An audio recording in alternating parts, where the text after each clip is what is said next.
ಯೋಗಿ ನಾರಾಯಣ ಯತೀಂದ್ರರ ತಾತಯ್ಯನವರ 300ನೇ ಜಯಂತಿ ಆಚರಣೆ.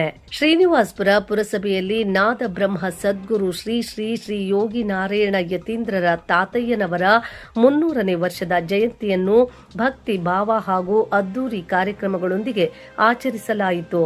ಶ್ರೀನಿವಾಸಪುರ ಪುರಸಭೆಯ ಆವರಣದಲ್ಲಿ ಹಮ್ಮಿಕೊಂಡಿದ್ದ ತಾತಯ್ಯನವರ ಭಾವಚಿತ್ರಕ್ಕೆ ಪುಷ್ಪಾರ್ಚನೆ ನೆರವೇರಿಸಿ ಭಕ್ತರು ಗೌರವ ಸಲ್ಲಿಸಿದರು. ಈ ಸಂದರ್ಭದಲ್ಲಿ ಮಾತನಾಡಿದ ಸಮುದಾಯದ ಮುಖಂಡರು ಹೇಮಂತ್ ಕುಮಾರ್, ನಾದಬ್ರಹ್ಮ ಸದ್ಗುರು ಪರಂಪರೆಯ ಮಹತ್ವ, ತಾತಯ್ಯನವರ ಆದರ್ಶ ಜೀವನ ಹಾಗೂ ಸಮಾಜಕ್ಕೆ ನೀಡಿದ ಸೇವೆಯನ್ನ ಸ್ಮರಿಸಿದ್ರು. ಇಂತಹ ಜಯಂತಿ ಆಚರಣೆಗಳು ಯುವ ಪೀಳಿಗೆಗೆ ಸಂಸ್ಕಾರ, ಸಂಪ್ರದಾಯ ಹಾಗೂ ಧಾರ್ಮಿಕ ಮೌಲ್ಯಗಳನ್ನು ತಿಳಿಸುವಲ್ಲಿ ಸಹಕಾರಿಯಾಗಿದೆ ಎಂದು ಹೇಳಿದರು. ಕಾರ್ಯಕ್ರಮದಲ್ಲಿ ಮುಖ್ಯ ಅಧಿಕಾರಿಗಳು ವಿ ನಾರಾಯಣಸ್ವಾಮಿ, ಪುರಸಭಾ ಸದಸ್ಯರು, ವಿವಿಧ ಧಾರ್ಮಿಕ ಮುಖಂಡರು, ಪುರಸಭೆ ಸಿಬ್ಬಂದಿ ಹಾಗೂ ಪೌರ ಕಾರ್ಮಿಕರು ಭಾಗವಹಿಸಿದ್ರು. ಕಾರ್ಯಕ್ರಮವು ಶಾಂತಿ, ಸೌಹಾರ್ದತೆ ಮತ್ತು ಭಕ್ತಿ ಭಾವದಿಂದ ಯಶಸ್ವಿಯಾಗಿ ನೆರವೇರಿತು.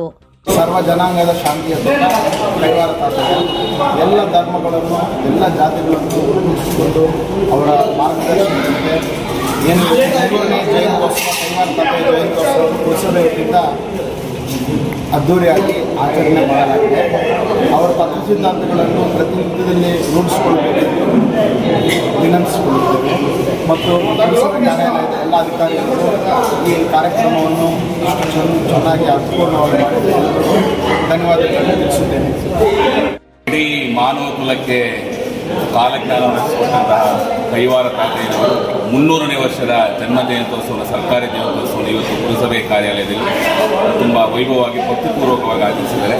ಇವರಿಗೆ ಧನ್ಯವಾದಗಳು ತಿಳಿಸಿದ್ದಾರೆ. ಬಂಧುಗಳೇ, ದಿನಾಂಕ 7/3/2026 ಶನಿವಾರ ಶ್ರೀನಿವಾಸಪುರ ತಾಲೂಕಿನ ಎಲ್ಲ ಸಮುದಾಯರು ಭಕ್ತಾದಿಗಳು ಸೇರಿಕೊಂಡು ವಿಜೃಂಭಣೆಯಾಗಿ ಬೆಳ್ಳಿರಥದ ಮೆರವಣಿಗೆಯೊಂದಿಗೆ ಬೆಳಗ್ಗೆ 10 ಗಂಟೆಗೆ ತಹಶೀಲ್ದಾರ್ ಕಚೇರಿ ಆವರಣದಲ್ಲಿ ತಾತಯ್ಯನವರ ಜಯಂತಿಯನ್ನು ಹಮ್ಮಿಕೊಂಡಿದ್ದೀವಿ. ಎಲ್ಲ ತಾತಯ್ಯನವರು ಭಕ್ತಾದಿಗಳು ಬಂದು ಜಯಂತಿಯನ್ನು ಯಶಸ್ವಿಗೊಳಿಸಬೇಕಾಗಿ ನಮ್ಮಲ್ಲಿ ಈ ಮೂಲಕ ತಮ್ಮಲ್ಲಿ ಕೋರಿಕೊಳ್ತಾರೆ.